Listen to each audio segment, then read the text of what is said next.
Good evening friends. आज के video में आपका स्वागत है। 70वीं बीपीएससी प्रीलिम्स तैयारी सीरीज के तहत मैं आज 69वीं बीपीएससी के मैथ का एक सॉल्यूशन प्रोवाइड करूंगा। डिटेल सॉल्यूशन होगा।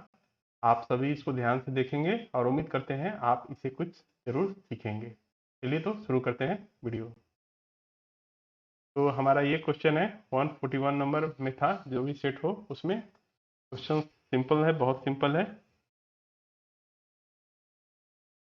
पीएम को लिखा हुआ है यहाँ पे dollar divide sign 4%।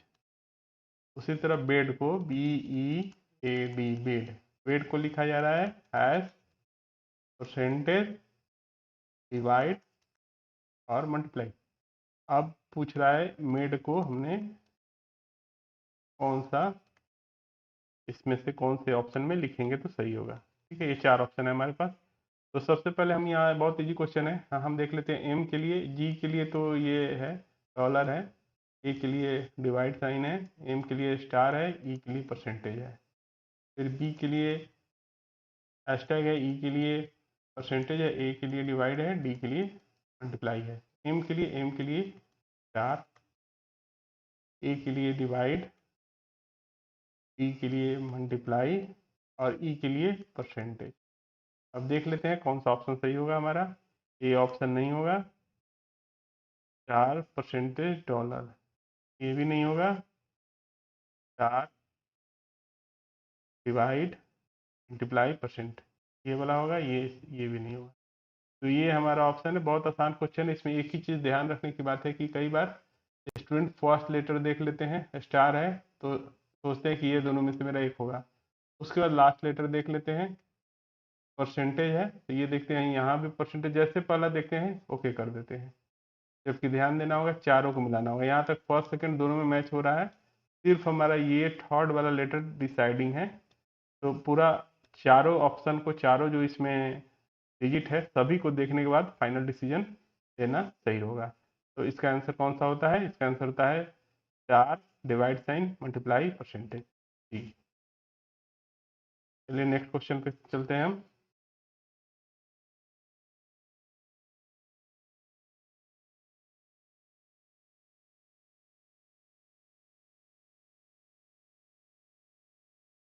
Question number 142 उस सीरीज में था। इसमें बोल रहा है क्यू पूरब की ओर यात्रा करता है, एम उत्तर की ओर यात्रा करता है। तो जैसे पूरब की ओर हो जाए तो हमें डायरेक्शन वाला तो पता ही होगा, पूरब किधर को बोलते हैं। जैसे ये हमारा, ये कौन डायरेक्शन होता है, पहले मैं सिंबल दे देता हूँ। ये हमारा कौन सा डायरेक्शन, ये होता है ईस्ट। ध्यान रखिएगा, ये ईस्ट होता है, ये नॉर्थ, ये साउथ, ये वेस्ट। मुंबई वेस्ट में है, ईस्ट में पूर्वोत्तर राज्य है, उत्तर में जम्मू कश्मीर है, दक्षिण में साउथ वाले स्टेट है, तमिलनाडु वगैरह। वहां से भी इसको आप याद कर सकते हैं। चलिए क्वेश्चन पे पढ़ते हैं। क्यू पूरब की ओर यात्रा करता है। क्यू पूरब की ओर, यानी अगर यहाँ क्यू है तो क्यू पूरब की ओर, यानी कि इस दिशा में क्यू यात्रा करता है। एम उत्तर की ओर यात्रा करता है। एम किधर की तरफ, अगर यहाँ से सेंटर है तो एम उत्तर की ओर। एस और टी विपरीत दिशाओं में यात्रा करते हैं। एस और टी, यहाँ से तो हम कंक्लूजन नहीं निकालेंगे, लेकिन एक बात तय है कि अगर एस ऊपर होगा तो टी नीचे होगा, विपरीत दिशा में। ठीक है, अपोजिट, अपोजिट।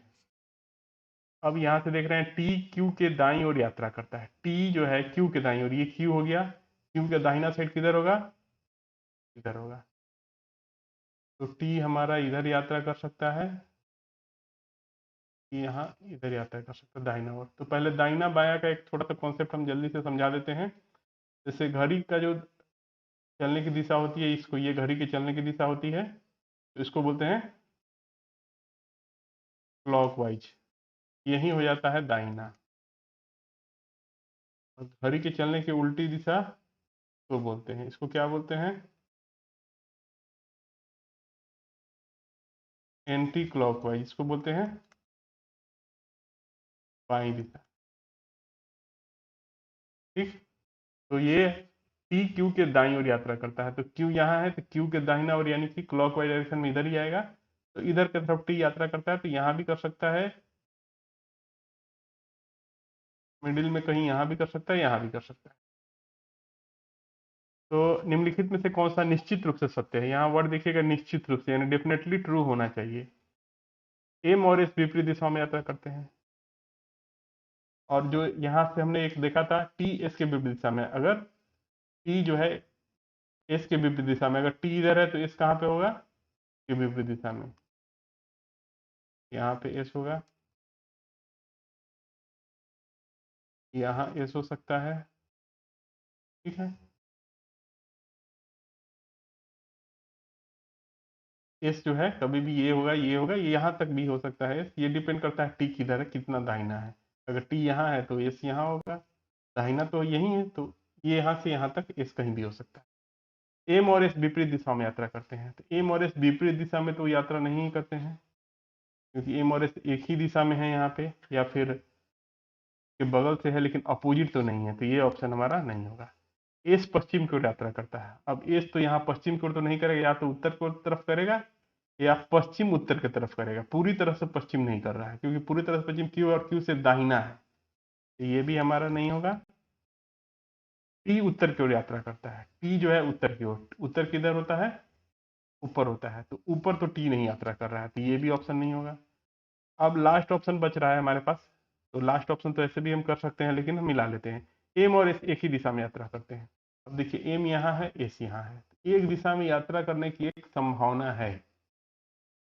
एस यहाँ भी हो सकता है, क्योंकि ये सिर्फ यहाँ दिया हुआ है क्यू के दाहिना में टी है, ये नहीं लिख रहा है क्यू के दाहिना 90 डिग्री पर टी है, तो सिर्फ दाहिना की बात कर रहा है। तो एस जो है इसके अपोजिट होना है, तो ये एम और एस एक साथ हो सकते हैं, या एस यहाँ भी हो सकता है, यहाँ भी हो सकता है, लेकिन विपरीत दिशा में नहीं हो सकता, इसलिए ये ऑप्शन नहीं हुआ है।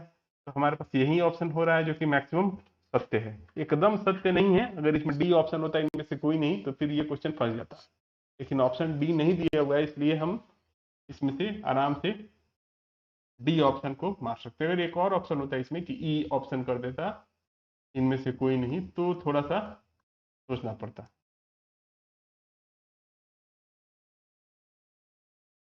ठीक है,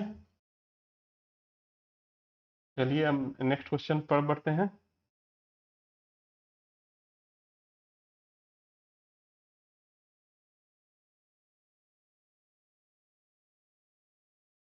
थोड़ा बड़ा कर लेते हैं और स्पष्ट दिखाई दे। एक व्यक्ति रमेश, एक रमेश है, क्या नाम है उसका? रमेश। उसके पास 100 वर्ग गज जमीन है। वह अपने पड़ोसी सुरेश, सुरेश क्या है उसका? पड़ोसी है, किसका? कोई सुरेश पड़ोसी है, किसका? रमेश का। उसके पास कितना है? उसके पास भी 100 वर्ग है। ये 10% अधिक प्राप्त करके अपनी भूमि का प्लॉट बढ़ाता है। दोनों के पास 100 था, ये 10%, सुरेश से 10%, सुरेश 100 है, तो 100 का 10%, 10 वर्ग गज हो जाता है। तो कितना हो जाता है रमेश के पास? रमेश के पास 110 हो जाता है, और सुरेश के पास कितना हो जाता है? 100 था, 10 चला गया तो 90 हो जाता है। 2 साल बाद, 2 साल बाद क्या होता है कि सुरेश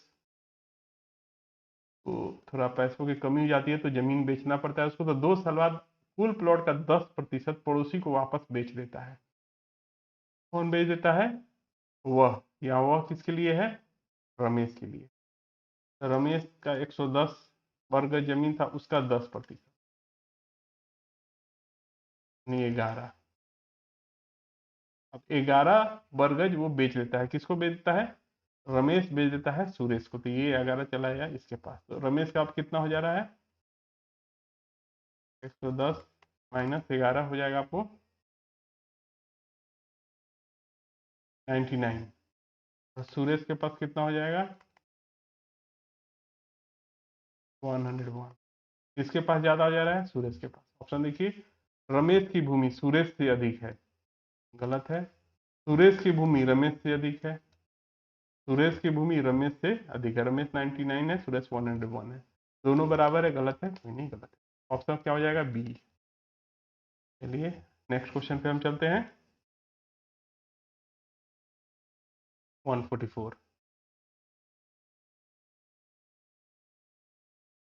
देखिए इसमें ये इंग्लिश का एक्चुअली में क्वेश्चन है, लेकिन हिंदी में दिया हुआ है, लेकिन क्वेश्चन का जो कॉन्सेप्ट है इंग्लिश लिटरेचर इंग्लिश जानकारी वालों के लिए विशेष रूप से है, तो इंग्लिश और रीजनिंग मिक्स है। इसमें एक वर्ड है मिलिनरी। मिलिनरी मिलिनरी का संबंध टोपी से है, हैट से। तो पहले ये जानिए मिलिनरी किसको बोलते हैं, जो व्यक्ति टोपी को बनाता है और बेचता है। One who makes and sell caps, वो मिलिनरी कहलाता है। तो मिलिनरी टोपी ठीक है, मिलता जुलता है। वरेवरी, वरेवरी जो है यहाँ मदिरा बनता है। मदिरा बोलिए, बियर बोलिए, वोडका बोलिए, वाइन बोलिए, ये जहाँ बनता है उस जगह को हम लोग बोलते हैं ब्रेवरी। तो ठीक है, ये इसका शराब से संबंध है, वेरी गुड, ये भी सिमिलर है। बेजोड़ चुनना है, बेजोड़ मतलब जिसका जोड़ नहीं मिले। बेजोड़ मतलब जिसका जोड़ नहीं मिले।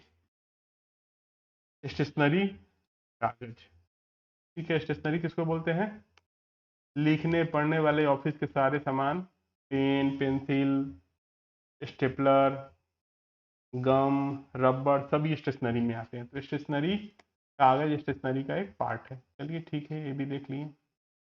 एक वर्ड है सोनोबरी, SNOEBERY, सोनोबरी। सोनोबरी का मतलब समझ लीजिए पहले, ये इंग्लिश का वर्ड है लेकिन मैथ में आया है तो मैं बताता हूँ। सोनोबरी, जैसे आप ही लोग में से कोई आपका दोस्त होगा जो हॉलीवुड के गाने सुनता होगा, कि हाँ इंग्लिश गाने जो अभी आई थी अंबानी की शादी में, वैसे जो क्या नाम था उसका, ब्रिटनी स्पीयर्स थी, लेडी गागा, और आई थी उसका नाम क्या था, जो भी नाम हो अभी दिमाग में नहीं आ रहा, तो उसके उसके गाने सुनता है, ठीक है। और एक व्यक्ति है जो भोजपुरी गाने सुनता है।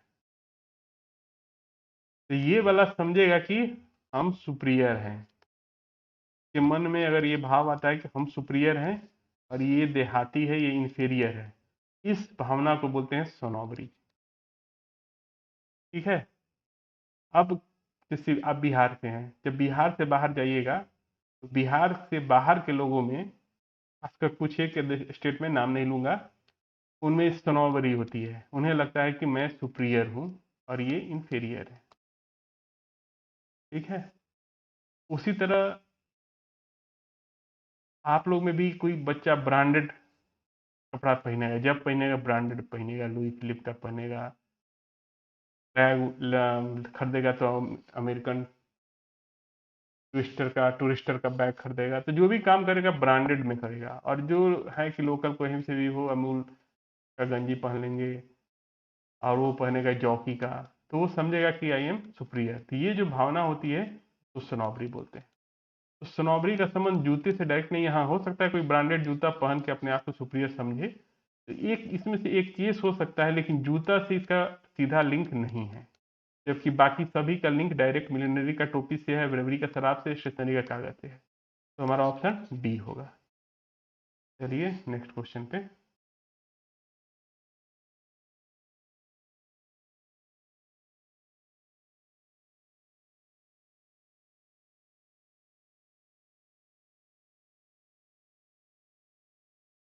ये क्वेश्चन है, तो देखिए इसमें एक सीरीज दिया हुआ है, जैसे 132, 156, और यहाँ पता नहीं क्या होगा, 210, 240, 272,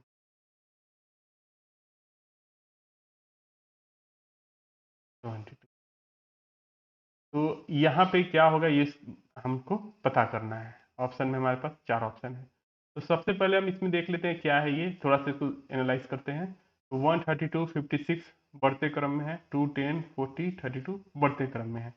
इसका डिफरेंस हम देख रहे हैं तो 30 हो रहा है, इसका डिफरेंस देख रहे हैं तो 32 हो रहा है, यानी कि एक लिंक यहाँ से दिख रहा है। तो यहाँ देख लेते हैं ये कितना होगा, 4, 24 हो रहा है। अब हम यहाँ सोचते हैं कि ये अगर 26 हो जाता है, ये अगर 28 हो जाता है, तो हमारा एक चेन दिख रहा है, सीरीज दिख रहा है, 24, 26, 28, 30, 32। अब यहाँ क्या रखें, इस दोनों का डिफरेंस 26 हो जाए तो सीधी बात है 156 प्लस 26, यानी 182 अगर हम यहाँ रख देते हैं तो 26 इसमें ऐड करेंगे, 56 में 26 ऐड करेंगे तो ये सेटिस्फाई करेगा। अब इसमें 28 ऐड करते हैं तो 210 आना चाहिए, 210 आ रहा है, तो ठीक है, हमारा आंसर 182 होगा। देखिए ये 4 ऑप्शन है, तो सबसे इजी वाला यही हो रहा है। कोई लोग इसमें बहुत ज़्यादा दिमाग लगा कि ये भी किसी को भी सीरीज में शामिल कर लेता है लोग। तो जो ऑप्शन में है और जो सबसे सटीक और सबसे लॉजिकल वे से सीरीज में बैठता है, उसी को हम लोग आंसर मानते हैं। चलिए हम क्वेश्चन नंबर 146 देखते हैं। इस क्वेश्चन में हमारे पास एक टेबल दिया हुआ है और उसमें एक मिसिंग नंबर है, तो फाइंड आउट करना है। टेबल हमारा क्या है, 44 है, 52 है, 58 है, 49 है, ये फाइंड आउट करना है, 35 है, फिर 37 है, 41 है, 53 है, हमें ये फाइंड आउट करना है। तो सबसे पहले हम देखते हैं, फर्स्ट जो होता है एक जनरल एनालिसिस करते हैं। ये 44 है, ये 49 है और ये 37 है। ठीक है, इंक्रीमेंट है 5 का बड़ा है, फिर डाउन हो गया है। कितने से डाउन हुआ है,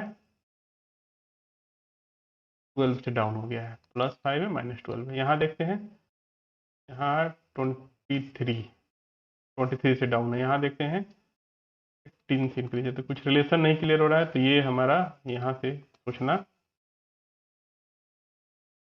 कोई फायदा नहीं है। अब हम देखते हैं, इस तरफ से देखते हैं, 44, 8, 52, ये 8 बढ़ा हुआ है और ये 6 बढ़ा हुआ है। इधर से देखते हैं, 4 बढ़ा हुआ है, 12 बढ़ा हुआ है, 4 3 का 12, 8 6, 8 6 14, 12 4 16। कुछ रिलेशन डायरेक्ट इसमें नहीं समझ में आ रहा है, तो हम अब तीसरे एंगल से सोचेंगे। अब इस दोनों के बीच के गैप का डिफरेंस देखते हैं। जैसे 44 58 है, 14 का है, और ये देखते हैं 16 का है, 14 16, तो बीच में हो सकता है कि 14 का डिफरेंस है, तो इस 14 से इसका कोई रिलेशन नहीं, कोई रिलेशन नहीं है। 16 से 41 का कोई रिलेशन नहीं है, तो हमारा ये तरीका भी सोचने से कोई फायदा नहीं है। देखिए मैं आपको बता रहा हूँ कि हम कैसे कैसे सोच के फिर फाइनल पे पहुंचते हैं। ऐसा नहीं है कि मुझे इसका आंसर पता नहीं है, लेकिन जो एग्जाम में जो संभावना हो सकती है, मैं उस पर विचार कर रहा हूँ। अब हम देखते हैं गैप करके, इस इधर से 44 और 37 का कितना का डिफरेंस है, 7 का। इस दोनों के बीच में देखते हैं कितना का डिफरेंस है, 5। ये इसमें अगर हम देख रहे हैं, ये 7 है, 49 है, तो इसमें इंटू 7 कर सकते हैं, और ये सीरीज यहाँ भी हम इन कर सकते हैं, यानी 7 यहाँ से मल्टीप्लाई कर सकते हैं। 7 हमने यहाँ मल्टीप्लाई किया, 7 यहाँ मल्टीप्लाई किया, यानी कि दोनों के बीच का डिफरेंस ये क्या है, दोनों के बीच का डिफरेंस में 7 से मल्टीप्लाई कर रहे हैं। इस दोनों के बीच का डिफरेंस कितना होगा, 11। 11 में अगर हम 7 से मल्टीप्लाई करेंगे तो कितना आएगा, 77। ऑप्शन में देखते हैं, ऑप्शन में है, यानी ये हमारा सोचने का ढंग सही है। और इसके अलावा कोई भी आप तरीका से सोच लीजिए, कोई एक सीरीज ही नहीं बन पा रहा है, और कोई सीरीज बनेगा भी तो उसका ऑप्शन इसमें से आप नहीं ढूंढ पाइएगा, जबकि ये सबसे इजी है और ये फिजिबल है और दिख रहा है, और थोड़ा सा कॉम्प्लिकेटेड है, लेकिन थोड़ा सा सोचना तो पड़ेगा ही। तो ये हमारा आ जा रहा है। अब हम नेक्स्ट क्वेश्चन देखते हैं। 47 पे हमें चलना है, बड़ा कर लेते हैं। चलिए ठीक है।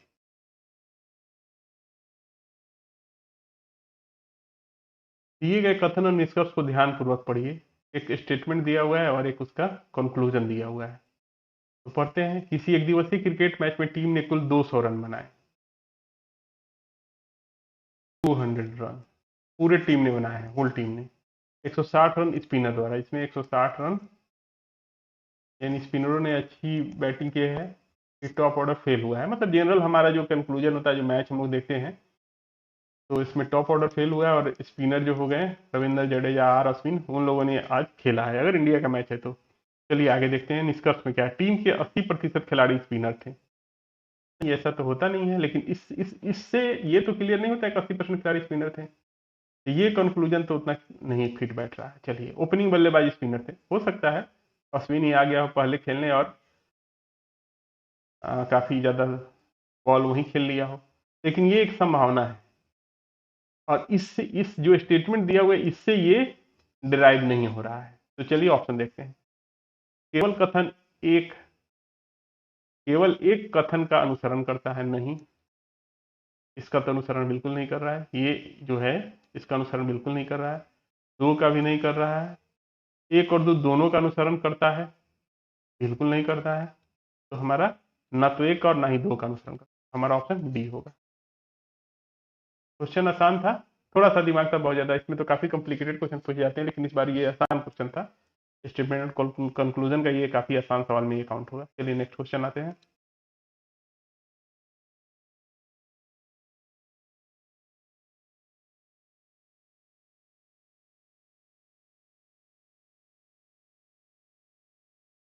अब बड़ा कर लेते हैं, चलिए ठीक है। इसमें दे रहा है कि ग्रेट को GREAT ग्रेट को हमने लिखा है 718222620।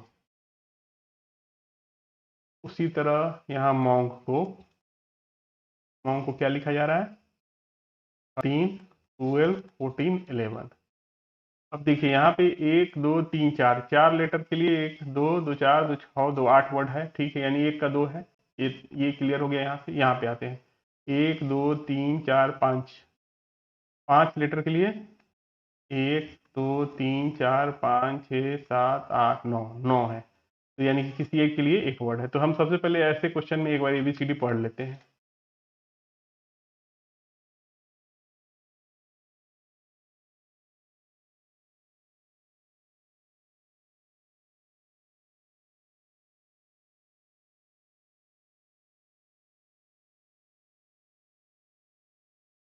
ठीक है, ये 6th लेटर हो गया, ये 12th हो गया, ये 18th हो गया, ये 24th हो गया, ये 26th हो गया, ये फर्स्ट हो गया। अब इसमें तो आपको कोई दिक्कत नहीं होना चाहिए। चलिए अब जी के लिए 7 का यूज किया है, तो ठीक है, एफ के बाद जी आता है, तो ठीक है, ये रिलेशन हमारा फिट बैठ रहा है।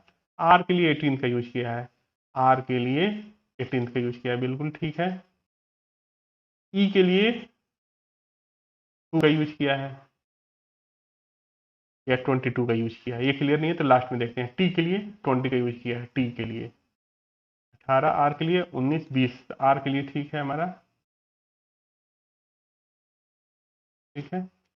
ए के लिए 26 का यूज किया है, ए है फर्स्ट पे यानी रिवर्स हो गया है। ए के लिए इसमें क्या किया गया है, रिवर्स हो गया। हम पेन बदल लेते हैं, ए के लिए रिवर्स हो गया है। फिर ई के लिए, अगर ई के लिए 22 मानते हैं तो क्या होगा, ई के लिए 22 हो सकता है। ई तो 1 2 3 4 5 आ रहा है, रिवर्स चलते हैं, क्योंकि ए के लिए रिवर्स किया था तो ई के लिए भी रिवर्स देख लेते हैं। 1 2 3 4 5 6 7 8 9 10 11 12 13 14 15 16 17 18 19 20 21 22, ठीक है, ये रिवर्स है। ई के लिए 22 का यूज किया, तो आर के लिए 18 का यूज किया है, ठीक। आर के लिए 18 होगा, हाँ, आर के लिए डायरेक्ट 18 है, तो ये तो हमने देखा ही था। तो दो रिवर्स है और बाकी स्ट्रेट है। अब मॉन्क में आते हैं, एम के लिए 13 का यूज किया है, एम के लिए 13 ठीक है, स्ट्रेट है। ओ के लिए 12 का यूज किया है, 12 का यूज किया है, तो ये 13 14 15 होना चाहिए, तो उल्टा चलते हैं। 2 6 8 9 10 11 12, ठीक है, ये रिवर्स में। एन के लिए 14 का यूज किया है, एन 12 13 14, ठीक है, स्ट्रेट है। के के लिए 11 का यूज किया है, के के लिए, ठीक है, ये 12 है तो ये 11th, ये भी स्ट्रेट है, ठीक है। तो हमने देखा कि कहीं रिवर्स यूज किया है, कहीं स्ट्रेट यूज किया है। अब हमें किसका बताना है, विगरस का, VIGOROUS। तो बी के लिए हमारा क्या होगा, ये 24 है, ये 23 है, ये 22 है, ठीक है। इधर से आते हैं तो 22 और इधर से आते हैं तो 1 2 3 4 5, तो 5 से स्टार्ट होगा या 22 से होगा, यहाँ 22 है, 22 है, 21 तो नहीं होगा, फिर से कन्फर्म लेते हैं, 18, 19, 20, 21, 22, नहीं 21 नहीं होगा। तो ये हमारा इसके चांसेस खत्म हो गए। 42। अब आई के लिए अगर सीधा चलते हैं तो 6, 7, 8, 9, 9 होगा। 9 है, नहीं है 9, इसमें भी 18, 18 तो उल्टा चलते हैं। 2, 6, 8, 6, 14, 15, 16, 17, 18, 18 हो रहा है रिवर्स में। देखिए 18 है किसी में, दोनों में है, चलिए ठीक है। अब जी के लिए 7 होगा स्ट्रेट में, तो देख लेते हैं, यहाँ भी 7 है, यहाँ भी 7 है, ठीक है। ओ के लिए देख लेते हैं, फुल 13, ओ हमारा डिसाइडिंग होगा। तो 12, 13, 14, 15, ये 15वां हो रहा है, तो 12 तो नहीं होगा, या 13, यानी ये होगा तो 15 होगा, तो स्ट्रेट में तो नहीं होगा, तो रिवर्स देख लेते हैं। 2, 3, 4, 5, 6, 7, 8, 9, 10, 11, 12, 12वां हो रहा है, रिवर्स में होगा, 12 होगा, 12। तो हमारा ये होगा, ये ऑप्शन भी कैंसिल हो गया। इसको वेरीफाई कर लेते हैं, लास्ट में यहाँ 19 दिया हुआ है, 20 दिया हुआ है, इसके लिए देख लेते हैं, इसके लिए क्या होगा, 19 होगा या 20 होगा। 18, 19, इसके लिए 19 होगा, ठीक है, ये इससे भी ये कंक्लूजन सही हो रहा है। उसके अलावा इसके लिए रिवर्स में देखेंगे तो 1, 2, 3, 4, 5, 6, 7, 8, 8 हो सकता था, लेकिन 20 तो नहीं होगा। तो इस तरह हम देख रहे हैं कि तीनों ऑप्शन हमारे एकदम क्लियरली बाहर हो जा रहा है, एक ही हो रहा है, तो आंसर हमारा ये हो जाएगा।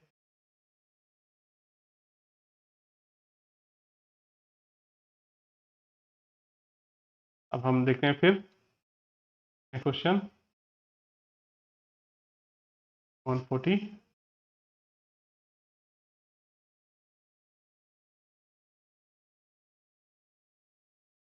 ABCD हमारा मिट गया था, फिर से हमको यहाँ लिख लेते हैं। अब आप एग्जाम में तो एक ही बार लिखिएगा, उसी का यूज कर लीजिएगा, बार बार लिखने की जरूरत नहीं है। ABCDEF, 6 का एक पेयर बना लीजिए, सीरीज बना लीजिए। GHIJKLMNOPQRSTUVWXYZ। देखिए बीपीएससी का एग्जाम दे रहे हैं, इसलिए मैं ट्रिक वगैरह के चक्कर में ज़्यादा नहीं पढ़ूंगा, नहीं तो याद भी कर लेते हैं लोग, डायरेक्ट याद कर लेते हैं। इसे एल बोलिएगा उनको तो ये बोल देंगे 12, तो उससे बेहतर है कि हम लिख लेते हैं ताकि गलती होने के चांसेस कम रहे। और आप कमीशन का तैयारी कर रहे हैं तो मुझे जहाँ तक लगता है कि मैंने तो याद नहीं किया था, क्योंकि मुश्किल से 10 सेकंड लगता है लिखने में।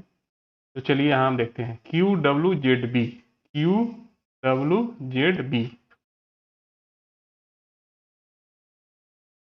QWZB, क्यू के बाद डब्लू है, क्यू कहाँ, यहाँ है, उसके बाद डब्लू है, बीच में कितना लेटर है, 1, 2, 3, 4, 5, 5 है, 5 लिख देते हैं। फिर डब्लू के बाद जेड है, डब्लू के बाद 1, 2, 2 लेटर बाद जेड है, ठीक। फिर जेड के बाद बी है, जेड के बाद बी है, जेड के बाद एक आया, अगर जेड के बाद आगे कंटिन्यू करते तो ए बी हो जाता, ये एक आया, ठीक है। चलिए अब बी के एच के एम, बी के बाद क्या है, एच है, 1, 2, 3, 4, 5, एकदम सही, सीरीज सही चल रहा है। एच के बाद के है, एच के बाद के है, 2 का बीच में गैप है, एकदम सीरीज हमारा सही चल रहा है। के के बाद एम है, के के बाद एम है, बीच में एक का गैप है, एकदम हमारा सीरीज सही चल रहा है। अब डब्लू के बाद फिर देखते हैं क्या हो रहा है। डब्लू के बाद सी है, 1, 2, 3, 4, 5, यहाँ आता, 1, 2, 3, 4, 5, एकदम सही है सीरीज हमारा। सी के बाद जी आ रहा है, सी के बाद जी, सी के बाद 1, 2, 3, 3 आ जा रहा है, सी के बाद 3 लेटर, यहाँ थोड़ा मेरा सीरीज गड़बड़ हो गया, लेकिन हम पूरा जाएंगे। जी के बाद जे है, जी के बाद जे है, बीच में 2, ठीक है। एक यहाँ हमारा प्रॉब्लम आ रहा है, इसको देख लेते हैं, ये किसको सपोर्ट करे, इसके फेवर में या इसके फेवर में। एम के बाद एस है, एम के बाद एस, 1, 2, 3, 4, 5, ठीक है। एस के बाद वी है, एस के बाद वी है, बीच में 2, वी के बाद एक्स है, बीच में 1, ठीक है, क्लियर दिख रहा है। 5 to 1 का गैप, 5 to 1 का गैप, 5, 3, जी के बाद जे, जी के बाद जे था ना मेरा, जी के बाद जे, हाँ, 5, 3, 2 जा रहा है। ये हमारा WCEJ, WCGJ होगा। लास्ट क्वेश्चन पे आते हैं हम।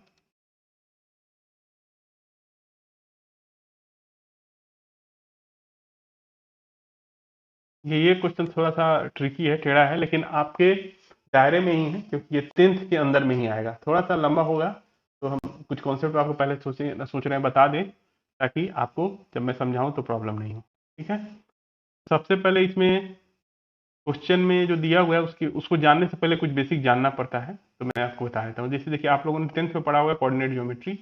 अगर ये एक पॉइंट है, ये एक पॉइंट है, तो पॉइंट ए बोलिए, इसको पॉइंट बी बोलिए। इसका कोऑर्डिनेट अगर x1 y1 है, इसका x2 y2 है, तो दोनों के बीच अगर ये डिस्टेंस r हो रहा है, तो r इक्वल टू क्या होता है?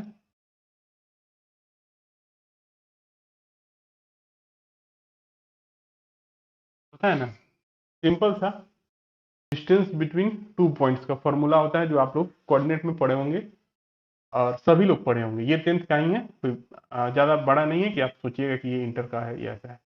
अब सेकंड एक और चीज़ आप जानने के लिए आपको जरूरत पड़ेगा आगे, उसको मैं बताएगा।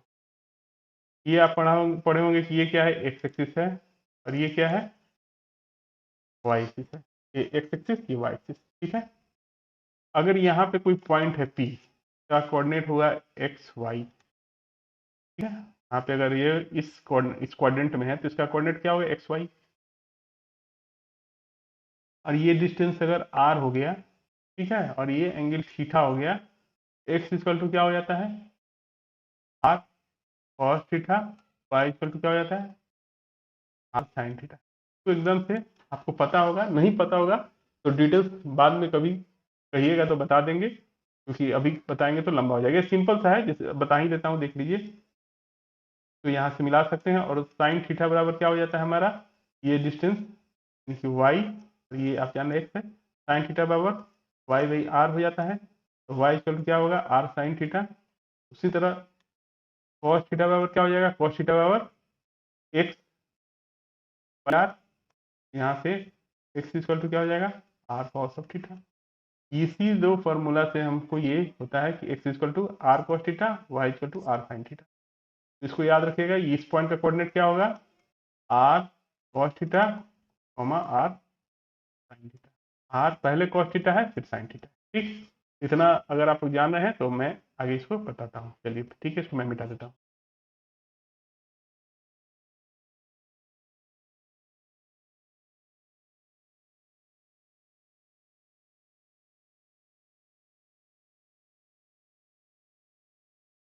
ठीक है, तो इस क्वेश्चन में इसका उपयोग हुआ है, इसलिए मैंने इसको बताया था।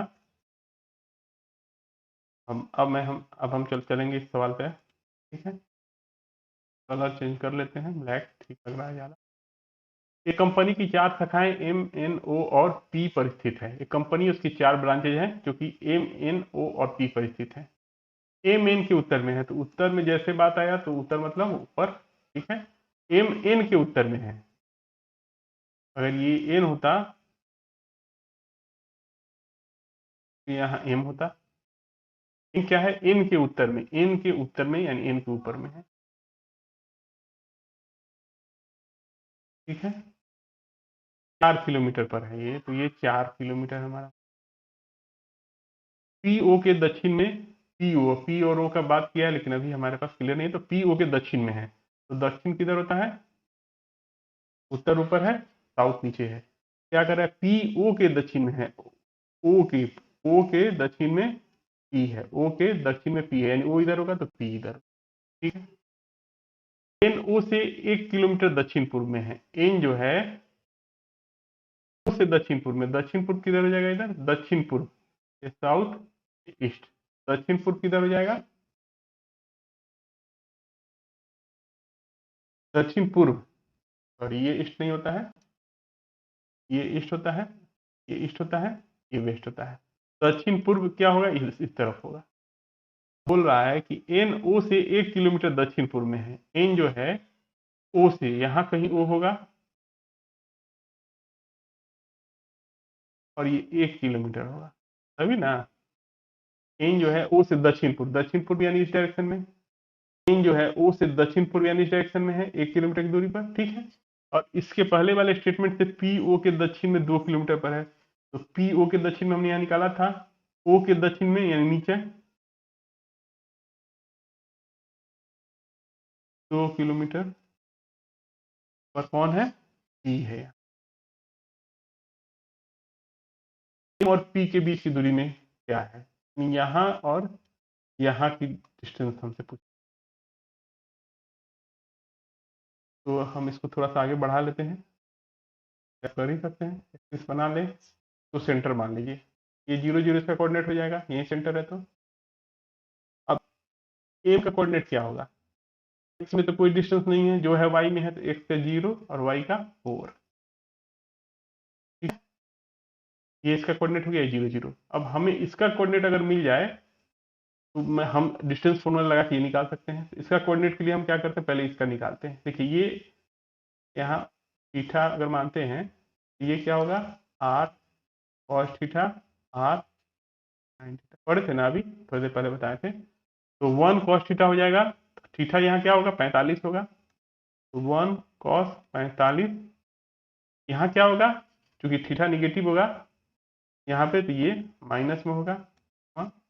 और यहाँ ये क्या होगा, ये प्लस में होगा। ऐसे भी देखिए ये कभी भी एक्स कोऑर्डिनेट यहाँ निगेटिव है तो ये निगेटिव वैल्यू आएगा, और वाई कोऑर्डिनेट तो सेम पॉजिटिव है तो पॉजिटिव वैल्यू आएगा।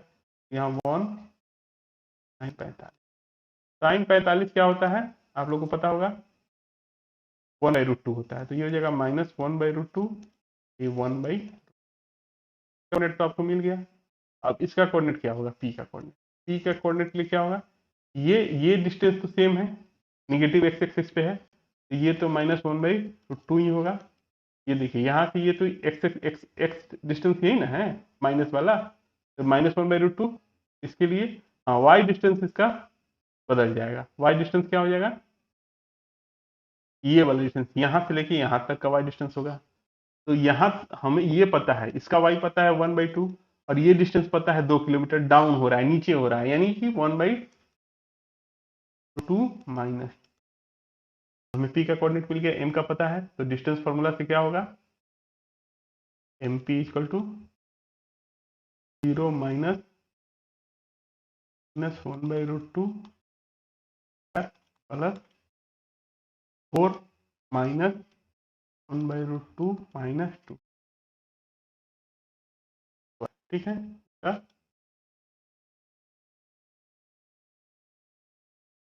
तो 1/2 का स्क्वायर क्या हो जाता है, 1/, ये माइनस करेंगे तो -1/√2 का स्क्वायर क्या हो जाएगा, 1/2 हो जाएगा, प्लस देखिए ये 4 है, ये माइनस है, तो ये 6 हो जाएगा, जब माइनस में जाएगा तो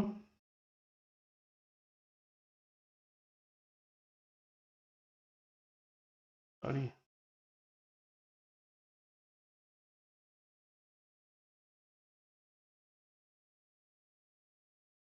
देखिए ये जब ये माइनस जाएगा तो ये तो माइनस का माइनस रहेगा, ये प्लस जाएगा, तो ये 4 2 कितना हो जाएगा, 6 हो जाएगा, -1/2,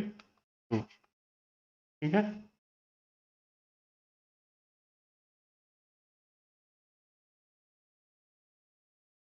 अब इसको आप सोल्व करिएगा तो ये आएगा 5.34, सोल्व कर लीजिएगा, सिंपल सा मैथमेटिक्स है। अब इसको सोल्व करने के लिए आप लोग कहिएगा तो इसको भी सोल्व कर देंगे, लेकिन मुझे लगता है इसको आप कर लीजिएगा, ये सिंपल है, a - b का होल स्क्वायर है, इसको जब आप तोड़िएगा तो जो आएगा उसका रूट निकालिएगा तो ये अप्रॉक्स इतना आएगा।